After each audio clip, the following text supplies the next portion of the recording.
Controlar sistemas neumáticos. Okay. El día de hoy vamos a revisar cómo nosotros vamos a dirigir el fluido, en este caso el aire, hacia nuestros actuadores a través de sistemas de control que ustedes ya los conocen, son unas válvulas, ¿no es cierto? Así que una vez visto eso, pasaremos a revisar cómo hacemos simulaciones muy sencillas. Vamos a empezar con lo básico. Simulaciones muy básicas de sistemas neumáticos en FluidSim. ¿De acuerdo? ¿Pudieron instalar el software en los computadores? Sí.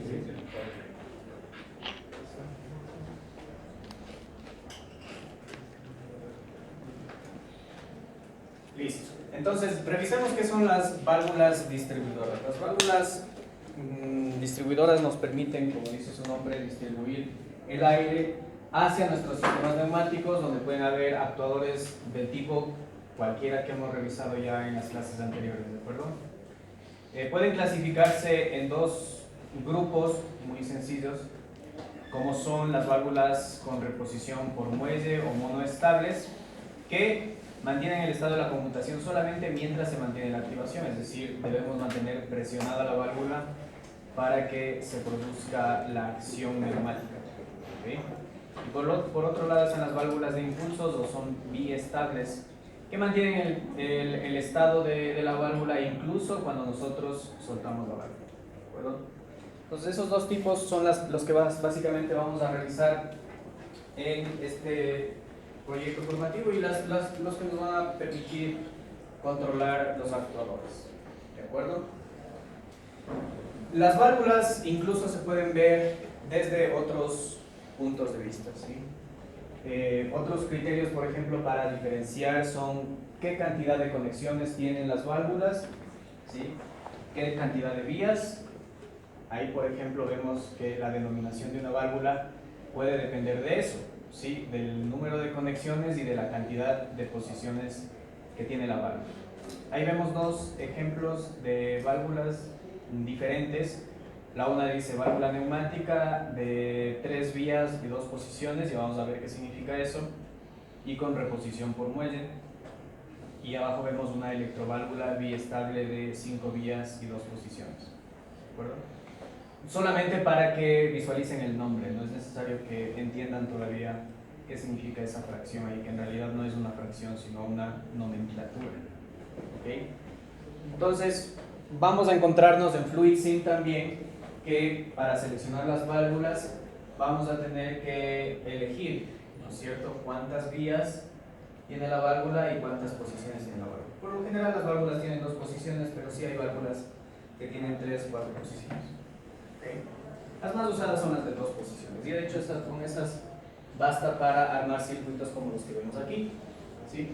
Por ejemplo, este es un circuito, no está completo, obviamente, no están algunos componentes, pero al menos podemos visualizar cómo podemos controlar en este caso un cilindro neumático de simple efecto.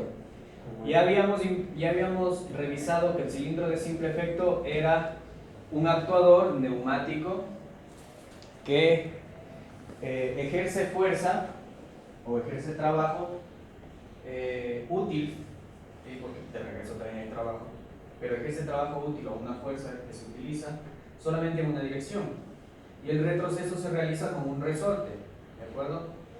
Este actuador habíamos visto que se utiliza solamente para, por ejemplo, posicionar cosas, mover, etc. ¿Sí? Cuando no se requiere fuerza de regreso, sino solamente para que regrese el actuador.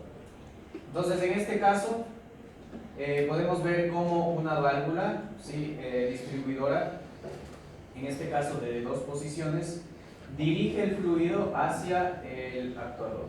¿Okay? El actuador en una posición se encuentra retraído, ¿okay? Es decir, el vástago se encuentra dentro del cilindro, ¿sí? Y el aire que está ingresando a la válvula no está pasando. Si ven que está sellado, ¿okay? Y el actuador está conectado hacia una vía de la válvula que permite solamente el escape del aire. Es decir, esta línea que ven ustedes aquí se encuentra a la presión de trabajo, Y esta línea de aquí de escape, ¿a qué presión se encontrará? Atmosférica. A la presión atmosférica, ¿de acuerdo? Entonces, esa es la posición, digamos, que mantiene, la posición de la válvula que mantiene a este cilindro de simple efecto en su posición de refracción, es decir, el vacío. Si activamos la válvula, es decir, empujamos esto, por ejemplo, con un pulsador, entonces, fíjese en lo que pasa, cambia la posición, ¿sí? Esta vía se va a acoplar con la entrada de aire y la de salida, en cambio, se va a sellar. ¿Okay?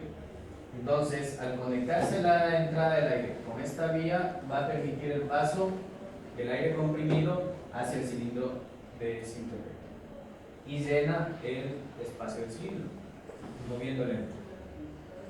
Y la salida, obviamente, aquí deberá, ya vamos a ver en Fluid Sim, incluso tenemos que indicar cómo se va a permitir la salida de aire. ¿Okay? Entonces, aquí está ejerciendo trabajo, esto de aquí. ¿Sí? Y al soltar la válvula, ¿qué es lo que va a pasar? Va a volver a la posición original. ¿Y qué pasa? Nuevamente, vuelve la vía de acá a presión atmosférica, por lo tanto se va a expulsar el aire que se encontraba aquí, ¿de acuerdo? Se va a expulsar y el cilindro regresa a su posición. Eso es básicamente lo que hace una válvula, ¿ok? Sí está entendido, ¿no? Es muy sencillo. Una válvula tiene vías, unas cerradas y otras abridas. Cuando se conecta con la vía correcta, entonces permite el aire que se encuentra a la presión de trabajo y se produce una fuerza. ¿Ok? Acá vemos, vuelta en cambio, qué pasa con un cilindro de doble efecto. ¿Cuál era la diferencia con el cilindro de simple efecto?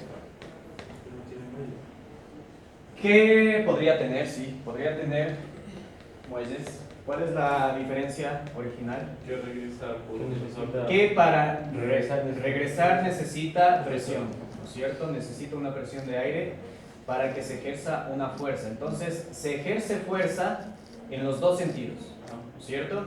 Ejerzo fuerza cuando se extiende el vástago y también cuando se produce el retroceso. La válvula, en este caso, fíjense, es diferente. ¿Okay? Permite la salida del aire por un lado, pero también permite entrada de aire. Recuerden, esto estará a qué presión? Atmosférica. Y esto estará a presión de trabajo. ¿Okay? Entonces esta válvula en la posición que vemos ahí permite que el cilindro esté retraído.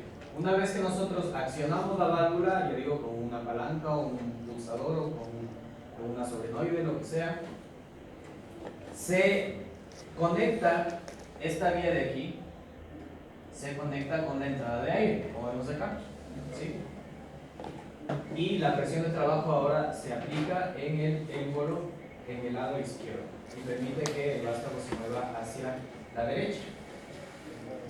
Y obviamente la otra vía debe estar conectada para permitir el escape del aire, que se encuentra nuevamente a presión atmosférica. Entonces, en el cilindro de doble efecto, en todo momento existe presión de aire en uno de los lados del cilindro, ¿de acuerdo? Es decir, está ejerciendo una fuerza en uno de los lados del cilindro. ¿Okay? Puede haber muelles, porque el compañero decía, puede ser que no, la diferencia que no hay muelle, pero sí hay amortiguación. Recuerden que la clase anterior revisamos que algunos cilindros tienen amortiguación para regresar, ¿de acuerdo? Y esa amortiguación puede ser un muelle, puede ser aire o puede ser un elemento mecánico de goma o incluso puede ser hidráulico. ¿Okay? Válvulas de dos vías. Cuando hablamos de vías, hablamos del número de ductos que tiene la válvula para que pueda circular el aire. ¿Sí? Aquí, estas son las vías. ¿De acuerdo? Y las posiciones, ¿de acuerdo? Son estas. Una cuando se encuentra acá y otra posición cuando se mueve al otro. En este caso, como dice el compañero, tenemos 4 vías. 1, 2, 3, 4. ¿De acuerdo? Ya vamos a ver más válvulas con sus numeraciones. De hecho, en Fluid Sim, cuando ustedes colocan una válvula en el espacio de trabajo, les indica cuántas vías tiene. ¿Okay? El número de vías y demás. ¿Sí? En este caso, podemos ver, ¿sí?, qué pasa con una válvula de 2 vías. ¿Sí? La válvula de 2 vías, por ejemplo, con un cilindro de doble efecto, ¿funcionará? ¿Qué opinan? ¿Cómo? No, probablemente no. ¿Sí? Un cilindro de doble efecto no va a funcionar con 2 vías, porque recuerden que en un lado debe haber una salida para que salga el aire a presión atmosférica y en otro lado debe haber una vía para que entre aire a presión. Entonces con 2 vías no va a ser suficiente, mínimo deberán ser 4. ¿Ok? Entonces válvulas de 2 vías en realidad no vamos a usar mucho nosotros en la programación, ¿de acuerdo? De hecho, ¿Y qué estamos ocupando válvula? para cilindros de simple efecto puede ser, ¿de acuerdo? Porque en ese caso solo necesitamos que entre aire y salga aire, ¿de acuerdo? En el de doble efecto necesitamos que esté entrando aire y que por el otro lado esté saliendo al mismo tiempo a presión atmosférica. Entonces necesita más vías. ¿Ok? Válvulas de 4 vías y 2 posiciones y válvulas de 5 vías y 2 posiciones funcionan con cilindros de doble efecto. Este ya es un cilindro de 3 vías, ¿sí? Entonces, dice la válvula en una de las posiciones comunica la entrada IN, es decir, la entrada IN con la salida, ¿de acuerdo? Y en la otra mantiene la entrada cerrada mientras descarga la utilización por la tercera vía. Esta válvula también se podría usar como un cilindro de simple efecto, ¿de acuerdo? Tampoco lo vamos a usar mucho. Vamos a usar válvulas de 4 y de 5 vías. ¿Okay? Esta ya es la nomenclatura que nosotros vamos a ver en FluidSim. Recuerden, en el software ustedes van a ver esta nomenclatura, que es una nomenclatura normalizada. ¿Okay? No importa si estamos aprendiendo de Festo o de alguna otra empresa de neumática, van a encontrarse con esta misma simbología. Recomendación: traten de irse familiarizando con la simbología. ¿Okay? En la biblioteca ustedes tienen libros de electroneumática, me parece, pero en físico. No van a encontrar en la librería digital. Pero me parece también que en el aula virtual está subido el libro que utilizaba el profe Fabián. Pueden verificar, por favor, que si no está, para subirlo, verifiquen rapidito. Porque es importante que dominen la nomenclatura de los elementos neumáticos, válvulas, elementos de distribución, actuadores, electroválvulas, etcétera, etcétera, etcétera, etcétera.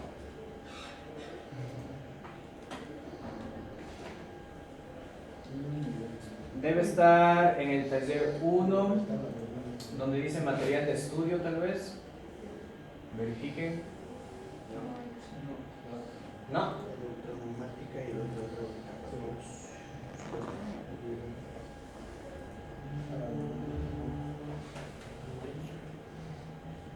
Ok.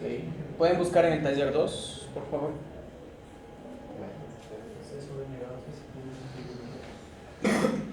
No. Acceso denegado. Sí, solo te llevo.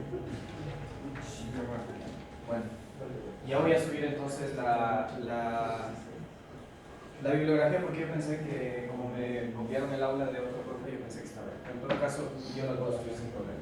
Entonces, aquí ya vemos esquemáticamente con nomenclatura normalizada lo que veíamos en los dibujitos, ¿sí? Entonces, esta es la misma válvula, en este caso, ¿de cuántas vías sería esto? 4. ¿Y esta de acá? Así tal como ven, van a encontrar el FluidSim. Les va a indicar el número de vías, ¿de acuerdo? ¿Y cuántas posiciones tendrá? Va a tener 2 posiciones, ¿sí? Esta válvula va a cambiar para acá y va a regresar. Y esta válvula igual va a cambiar para acá y va a regresar. En este caso, como vemos, aquí está la entrada de aire, ¿sí? Está empujando el émbolo hacia la izquierda y aquí está saliendo aire a presión atmosférica. Y acá en la válvula de 5 vías, de igual manera, está entrando aire por aquí, que mantiene el émbolo a la izquierda, y está saliendo aire a presión atmosférica por esta vía. Si se mueve, va a pasar lo contrario, va a entrar aire por aquí, va a mover el vástago, como ya vimos en los dibujitos. ¿Sí? Entonces, esquemáticamente así van a ver en el software. ¿Ok? Esto ya vimos. Tipo de accionamiento de las válvulas. ¿Cómo podemos accionar esas válvulas? Las válvulas pueden accionarse de diferentes maneras. Puedo accionar manualmente, mecánicamente, con aire comprimido o eléctricamente. ¿Sí? Entonces, ustedes imagínense que tienen una válvula y pueden decidir si esa válvula la voy a accionar con el operador, es necesario que el operador la accione, o probablemente puedo yo usar un sistema mecánico que accione, por ejemplo, una leva o una corredera, ¿sí? O de pronto yo puedo conectar ahí una línea de aire comprimido, que sea el aire comprimido el que accione la válvula, o puedo colocar yo una solenoide que con una corriente eléctrica, al pasar electricidad, active la válvula y desactive. Entonces esas decisiones son las que ustedes deben tomar cuando vayan a hacer su proyecto final, ¿de acuerdo? La próxima semana va a venir el profe Fabián Sarmiento, que domina mucho más el software de FluidSim, para tomarles, para dictarles una clase ya más avanzada de lo que vamos a ver el día de hoy, ¿de acuerdo? Y obviamente pueden combinar cualquiera de estos. Pueden tener un sistema mecánico, neumático, un eléctrico. En otros casos será necesario que el operario tenga que accionar el sistema. ¿Quién puede dar un ejemplo de sus empresas o donde estén trabajando o lo que sea? ¿De dónde ustedes piensan que el operario necesariamente tiene que accionar?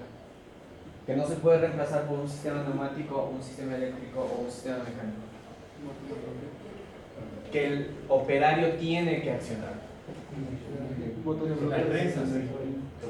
En un troquel, ¿qué opinan? En una prensa, En una ¿qué puede remanchadora. ser? En una remanchadora. ¿En una? Remanchadora. Puede ser, no se me ocurre por qué. Ni en la prensa, ni en la cizalla, no se me ocurre por qué. ¿Por qué no puedo yo automatizar eso? ¿Por seguridad? No, obviamente, si fuera por seguridad del operario, no contrato operarios y pongo los robots nomás. ¿Perdón? En una entenalla. No. ¿Saben que a mí se me ha hecho muy complicado encontrar una aplicación en la que necesariamente el operador sea el que tenga que activar un cilindro neumático? Siempre es susceptible de mecanizar, de automatizar o de robotizar. No se me ha ocurrido, por eso yo les hago la pregunta a ver si es que con la lluvia de ideas puede salir. Ahora que por seguridad puedo reemplazar al operario con un sistema neumático, eso es obvio, ¿no? Sí se puede hacer con un sistema mecánico o un sistema eléctrico. Pero hacer lo contrario. ¿A alguien se le ocurre? No. Sí es difícil, creo que encontrar un ejemplo. Si alguien encuentra un ejemplo en el que es obligatorio, 0% susceptible de reemplazar por un accionamiento mecánico, neumático o eléctrico, me avisa. Pero justificando y fundamentando, ¿no? ¿Le puedo dar un puntito? ¿En qué? En el bus. Para abrir y cerrar todo. Porque no es. Pero pues el tiene que jalar para abrir y ya. Le cagó, dice.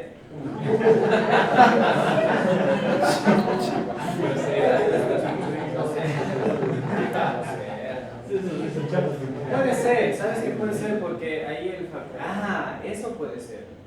Que cuando se trata de personas, no de unas cizadas, cuando se trata de personas, probablemente si pongo un sensor para que active el sistema que cierra la puerta del bus, ese sensor en algún momento puede fallar, ¿no? O no.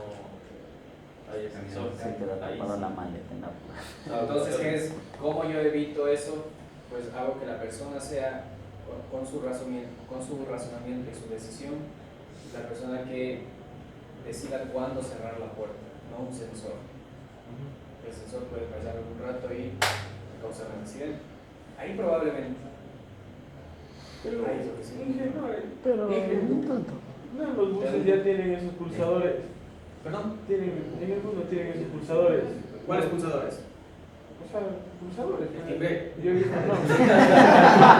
Sé que estamos hablando, para abrir la puerta. Para abrir la puerta. Claro, para abrir la puerta yo he visto que aplasta y se abre la puerta. Le levanta y se vuelve a cerrar. Sí.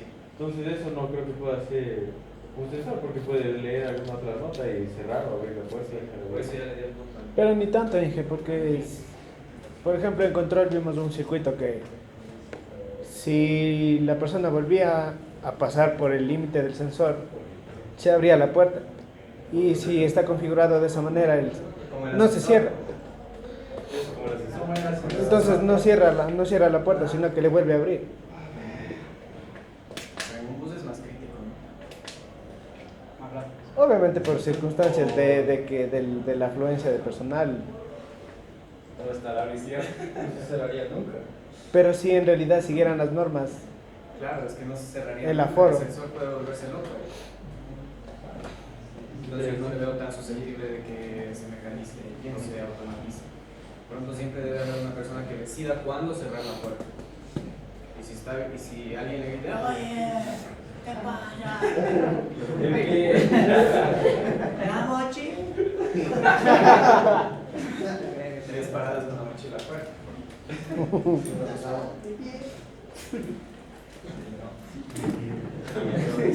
Ya. Entonces pueden haber diferentes tipos de accionamiento. Sí. Otro que a mí me hicieron saber hace tiempo es las paradas de emergencia. Paradas de emergencia. Hay algunos que necesita de las dos manos para que se pueda parar, para que no haya algún No corte. importa si sean. No. O sea, vamos a hablar de Puede eso. ser manos. Vamos a hablar de eso. En realidad, cuando dijiste parada de emergencia, ¿quién hace una parada de emergencia? El operario. Viene un robot. Viene el operario, porque bajo su criterio y su decisión, al ver un riesgo, de pronto ya una catástrofe, un accidente o lo que sea, toma la decisión de presionar un botón de parada de emergencia. Eso reemplazar por un sistema neumático le veo complicado y peor por un sistema automatizado. Por ahí puede ser, es una buena idea. De ahí el asunto de que se han diseñado estos sistemas para que una prensa o una cizaña se active con las dos manos y no solo con una para quitar accidentes, esto sí. Esto ya lleva mucho tiempo de práctica en la industria, ¿no? Porque ya no va a echar prensa por los sensores. Que no. Solamente si es que no está involucrada la persona se pueden instalar sensores. Caso contrario, no. Caso contrario. Okay. De hecho, ¿han visto estas sierras que hacen una prueba con una salchicha para demostrar que la sierra se detiene solamente al contacto de... ¿Cómo detecta eso? ¿Cómo detecta que es un medio humano? Pero ¿qué va a hacer? El toque. Más preguntas. Sí puede ser. No lo sé. Ya, aquí vemos algunos símbolos, no los vamos a revisar uno por uno porque nos vamos a ir familiarizando poco a poco. Pero vemos algunos tipos de accionamientos, ok, probablemente haya más, probablemente se puedan diseñar otros incluso. Estos son los básicos y los más utilizados, por ejemplo, vemos los accionamientos manuales al presionar, por ejemplo, un pulsador, ¿sí? O al presionar un botoncito, puede haber una palanca también, ¿de acuerdo? Otros sistemas de accionamiento mecánico que pueden ser mediante una leva, ¿no es cierto? Si un cilindro está caminando y algo acciona un final de carrera, acciona una leva, por ejemplo, acciona un final de carrera y activa un cilindro electroneumático. Puede ser con rodillos también, sí, accionamientos neumáticos, como les decía, con aire, mover la válvula. Así también pueden haber accionamientos eléctricos con bobinas o solenoides, ¿sí? Y otros sistemas combinados que ya son mezcla de los anteriores, ¿de acuerdo? Como digo, pueden diseñarse otros, ¿sí? Siempre la industria está evolucionando, así que no podemos limitarnos, pero son los básicos, ¿de acuerdo? Acá vemos ya válvulas con sistemas de acción, ¿de acuerdo? Fíjense que ya no está la válvula solita, sino que tienen sistemas de accionamiento. ¿Sí? Acá, por ejemplo, tenemos una válvula de 2 vías y 2 posiciones, servopilotada, es decir, tiene un sistema eléctrico que activa la válvula y se repone la válvula por medio de un muelle, es decir, con un resorte. La solenoide activa la válvula, se desactiva la electricidad y regresa con un resorte. Así más o menos funciona. Y se pueden utilizar prácticamente todos los sistemas con todas las válvulas, pero lo que sí deben verificar ustedes es que estos sistemas estén disponibles en los proveedores. ¿De acuerdo? Probablemente el proveedor tenga un tipo de válvula, otro tipo de válvula con otros accionamientos, etc. ¿Cuál fue el accionamiento que ustedes usaron la semana anterior? Una perilla. ¿Qué era lo que hacía la perilla? Le tirábamos a un lado y movía al cilindro a una posición externa. Luego regresábamos y regresábamos. ¿Qué hubiera pasado si poníamos un pulsador? Aplastábamos el pulsador y ¿qué pasaba? Salía. Si soltábamos, se regresaba. No nos daba la opción de que si suelto se quede el cilindro ahí. Entonces, todas esas cosas son criterios de diseño. Ustedes toman las decisiones en función del diseño del sistema. ¿De acuerdo? Su sistema requiere que cuando suelte o deje de accionar manualmente el sistema, regrese el pistón, o necesitan que el pistón se quede ahí cuando suelte. Eso dependerá mucho de qué sistema o qué tipo de sistema están ustedes diseñando. Ellos eran una válvula de 2 vías. Estos son válvulas de 2 vías, son solo ejemplos. Ejemplos sí vamos a ver mucho mejor. La de la práctica. La de la práctica era de 5, me parece, 5-2 era, o 4-2. 2 posiciones. 5-2 creo que era, ¿no? 5-2. Sí, era 5-2. Una de 2 vías no hubiéramos podido utilizar con un cilindro de 2. De doble efecto. ¿Por qué doble efecto? En este caso, miren, estas ya son válvulas de 5 vías con diferentes accionamientos y diferentes reposiciones.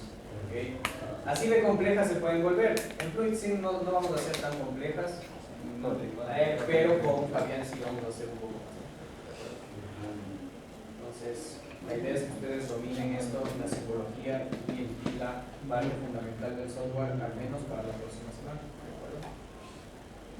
Luego hay ejemplos de tipos de válvulas, ¿no? Esta es una válvula de corredera de 3 vías y 2 posiciones. Pueden ver básicamente qué pasa si muevo este casquillo, ¿no es cierto? Acá tengo presión atmosférica, acá tengo presión de trabajo, pero no se está transfiriendo. Si muevo el casquillo para la derecha, se conectan las 2 vías y va a permitir el paso.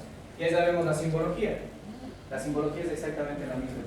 ¿Sí? Entre proveedor y proveedor puede cambiar el diseño del elemento físico, pero la simbología sigue siendo exactamente la misma. ¿Okay? Y eso nos va a servir cuando hagamos el diseño de los sistemas en FluidSync. Acá vemos más ejemplos. Ustedes van a poder revisar esto después en las diapositivas que ya se las voy a pasar. ¿Sí? Válvulas de leva, por ejemplo. ¿Sí? ¿Cómo se activa una válvula de leva? Aquí ya pueden ver un ejemplo, ¿no? ¿Sí ven? La válvula se encuentra en una posición. Si se mueve por un camino y luego la leva cambia la posición de este accionamiento, ¿qué es lo que va a hacer? Le va a desplazar a la válvula y le cambia de posición. ¿De acuerdo? Y si regresa, este accionamiento vuelve a bajar, ¿sí? Para acá. Es como un chapapostado. Sí, lo que le pasa a una llanta pasa a un chapapostado. La llanta se levanta y al levantarse mueve la válvula. Si baja del chapapostado, regresa la llanta y la válvula regresa a la posición original. Eso pasa en un accionamiento con leva. Veamos acá, este es en cambio un accionamiento neumático. ¿Okay? Ahora la válvula se activa con una línea de aire comprimido. Cuando esta línea se encuentra a presión atmosférica, se encuentra la válvula en esta posición. Si es que ingreso yo aire a presión de trabajo, ¿qué es lo que va a pasar? La válvula se va a mover y acciona el sistema. ¿Okay? Esta es en cambio una electroválvula. Miren cómo va cambiando la simbología en el ladito de la válvula. Si ven en el esquema, ¿no? Esta es la válvula, este es el accionamiento y esta es la reposición. En este caso se repone por medio de un resorte. Lo que pasa con la leva, también se acciona con la leva y se repone con un resorte. Lo que pasa en esta electroválvula, se acciona con una solenoide y regresa con un resorte. ¿Sí? Esta es una válvula de rodillo. Fíjense. ¿Cómo se acciona? Algo parecido a la leva. El rodillo sigue un camino, encuentra un chapa acostado, es mucho más claro, como un vehículo igualito. La llanta encuentra un chapa acostado, sube, mueve la válvula. Baja del chapa acostado, regresa a la válvula. ¿Cómo regresa? Con la ayuda de un resorte, en este caso. ¿Okay? Esta es igual, servopilotada, pero con resorte, pero de 3 vías y 2 posiciones. Igual pueden ir revisando esto en las diapositivas. Esto les dejo para que revisen. Yo no quiero entrar mucho a este detalle porque quiero ir al software. Válvulas de estrangulación, de simultaneidad. Esta válvula de simultaneidad vamos a usar el día de hoy. Lógica 0. Esto vamos a hacer, pero lo van a hacer ustedes manualmente, no lo van a utilizar así como está ahí. De hecho, es la actividad del día de hoy. ¿Qué es qué? Nada. Igual, les dejo esas diapositivas para que ustedes las revisen en casa. Y vamos a pasar entonces al software. Enciendan sus monitores, abran el software.